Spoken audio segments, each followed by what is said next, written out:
Hey everyone, it's Linda with What's Linda Cooking. What's really quick to make, and just everybody seems to love in my house, especially my husband, but a nice steak dinner.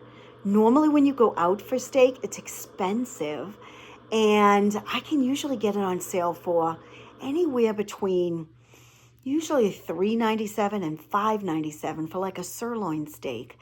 And I pair it up with mashed potatoes and mashed cauliflower together. And then I think I have some fried cabbage. So very economical meal, but delicious and done quickly. So take a look. Okay, so I am making some mashed potatoes first. The steaks don't take that long. So I'm just gonna cut these up really, really quick. And then we will get going with this. And I do like mashed potatoes a lot.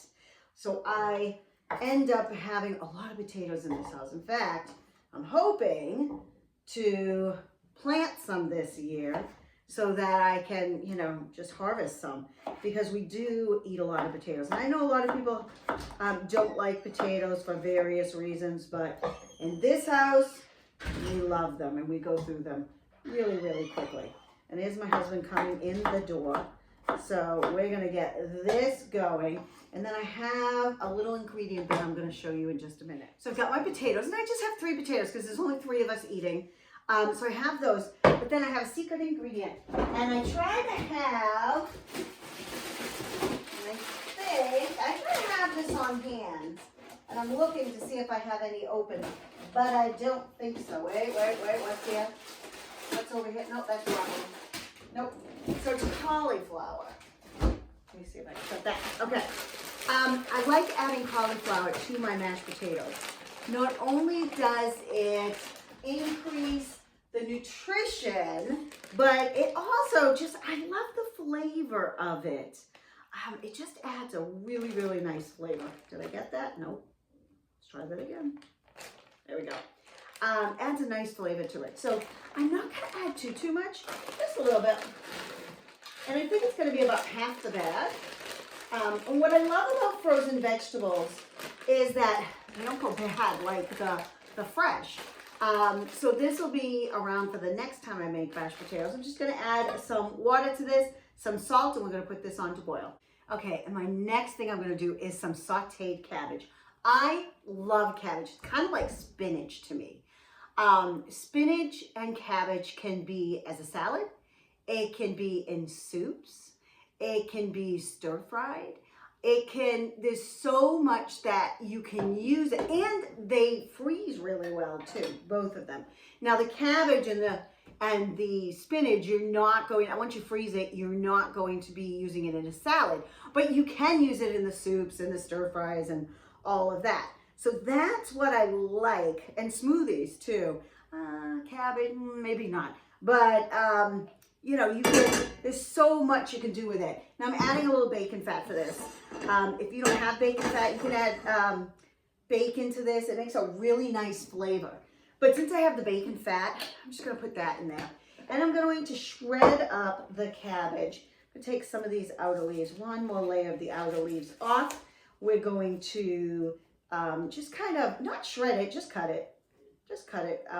And the other thing I love about cabbage especially is it lasts a long time in the refrigerator. So it's not one of those, what I call shrinking violet kind of vegetables that you have to use really, really quickly or it's going to go bad. In fact, when I cut this, if it gets a little bit of brown or a little bit of black on it, you're just going to cut that off and then continue to use the rest. The same thing I do with when I'm doing like a cauliflower. If I have fresh cauliflower, I do the same thing. A couple of weeks ago, I got for my daughter a huge head of cauliflower. We're talking this big for 99 cents. It was on the reduced rack. It had just a couple of little spots on it.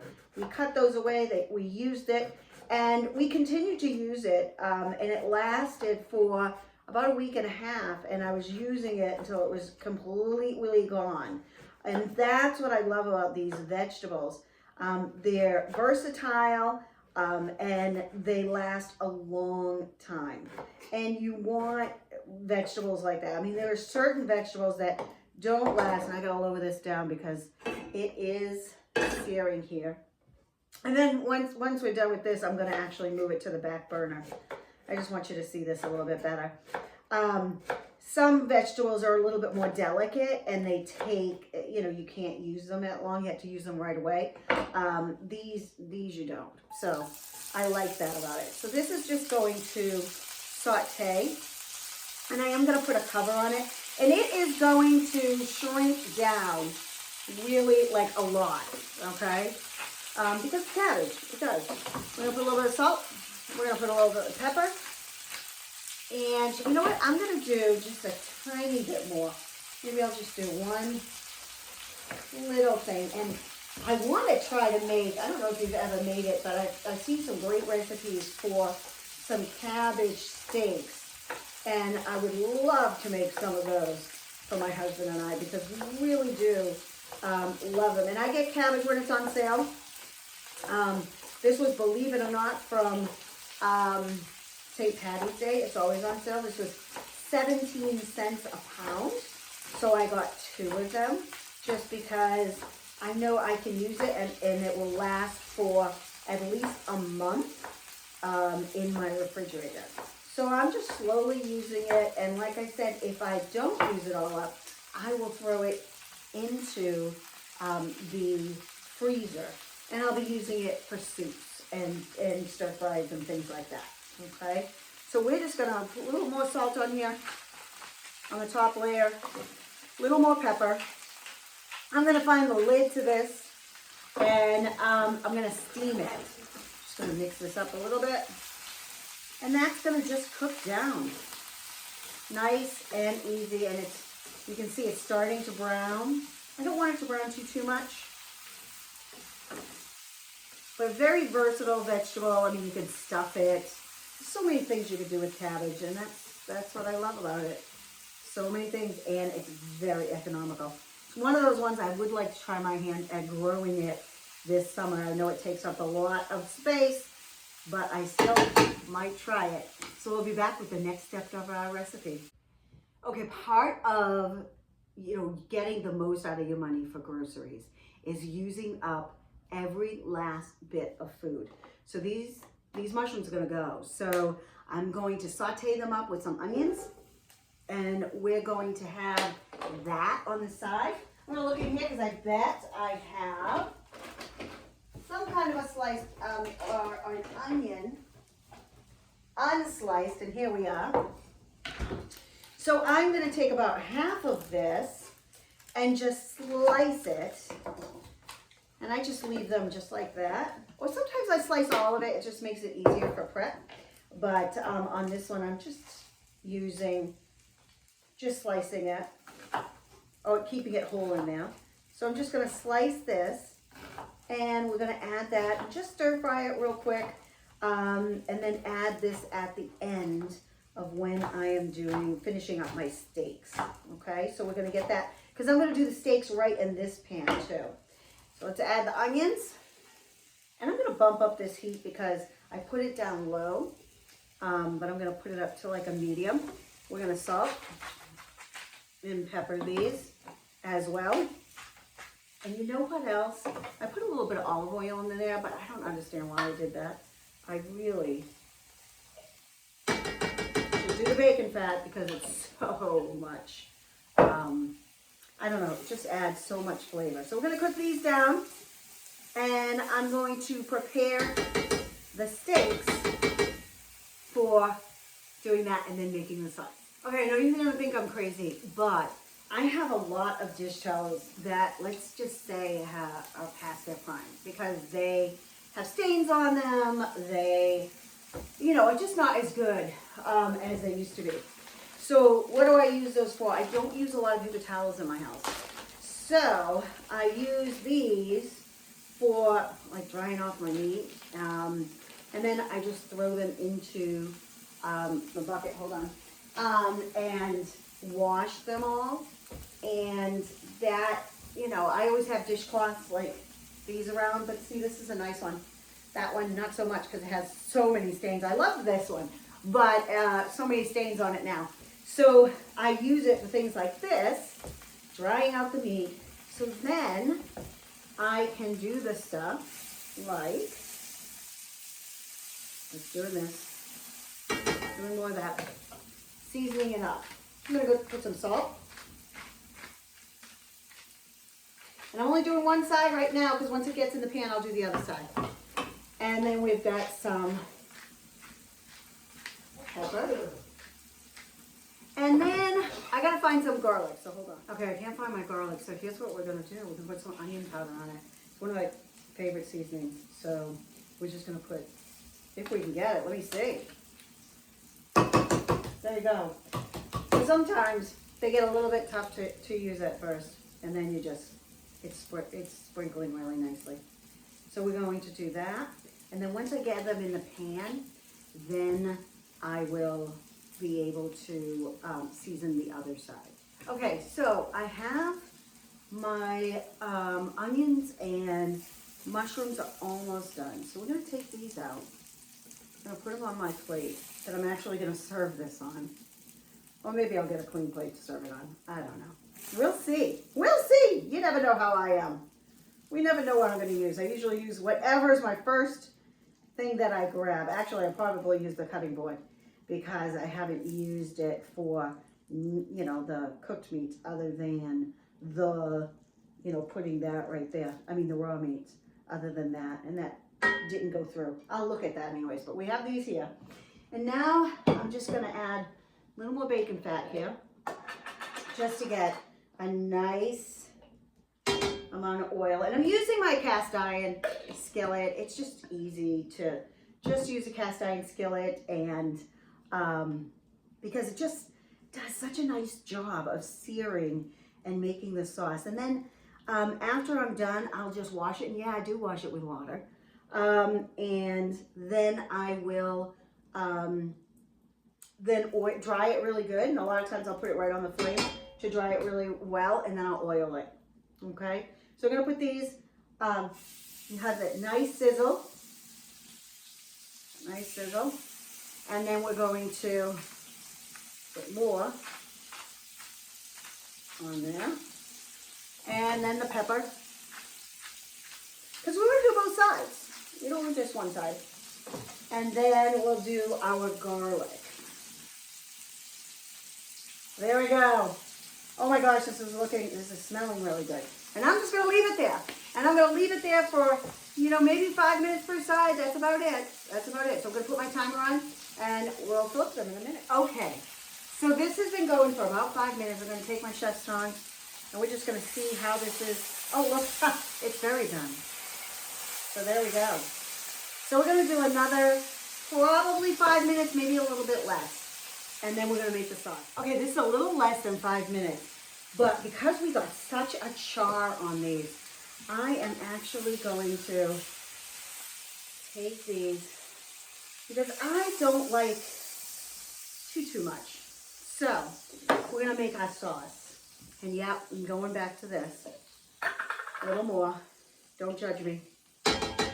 We got that, but we got some other stuff going. And we're gonna put a little more onion in. We got the onions in there. I'm going to add those too. We got that going.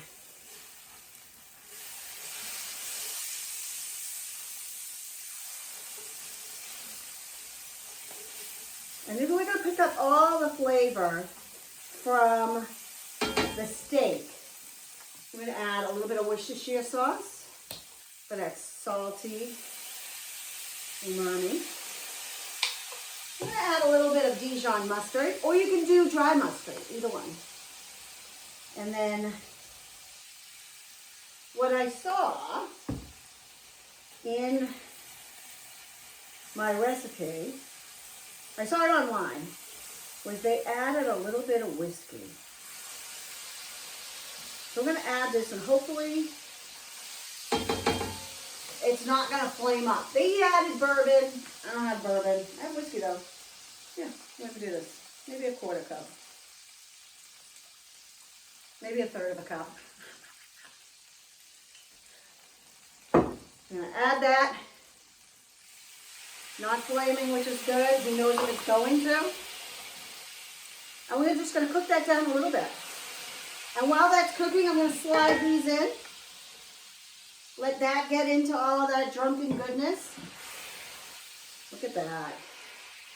So that's gonna be the sauce that's on the side.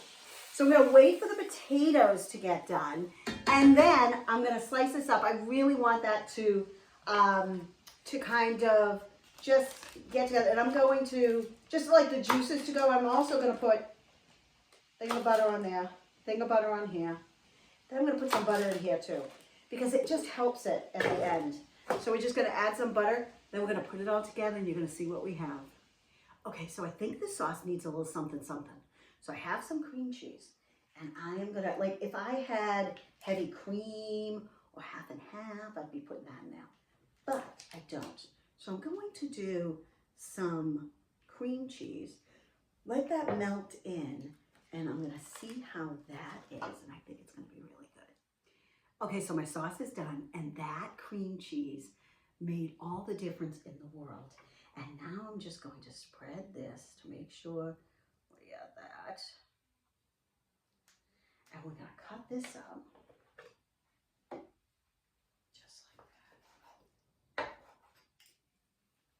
And then I will show you, and I overcooked this just a little bit because it's medium. We like medium rare, and I would call that a medium instead of medium rare.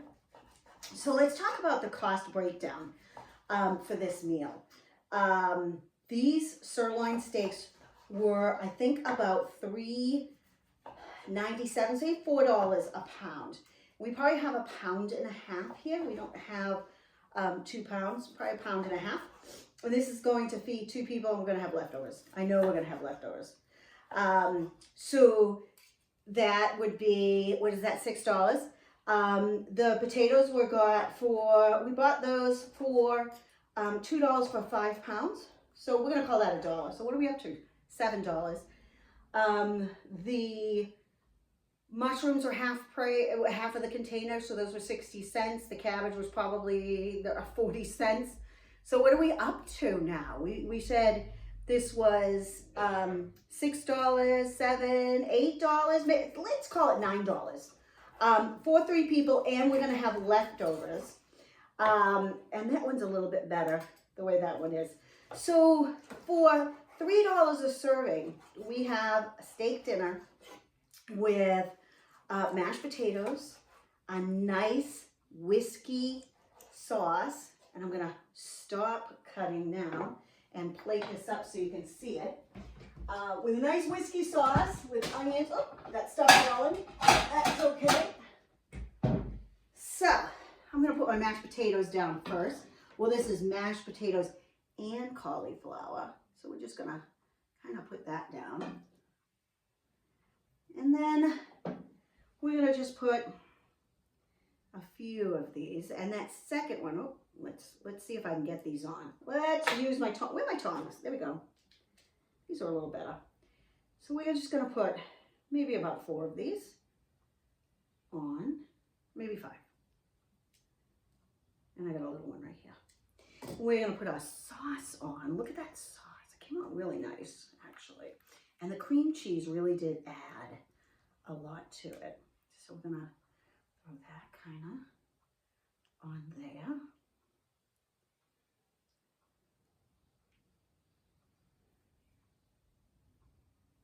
Nope, but I'm getting that dirty there. And lastly, we have our steamed cabbage. And we are just going to put that on the side here. And we like a lot of cabbage, so we're just gonna put a bunch of it. And we have a bunch of it, so we're gonna put it right there. And then let me get this, or I can use the edge of this that didn't. So there we go. We had a steakhouse dinner for about $3 a serving. What are you cooking up? I'd love to hear. This is Linda with What's Linda Cooking. Bye for now. And don't forget, subscribe and share and like. That really helps the channel a lot, and I really appreciate it. Bye for now.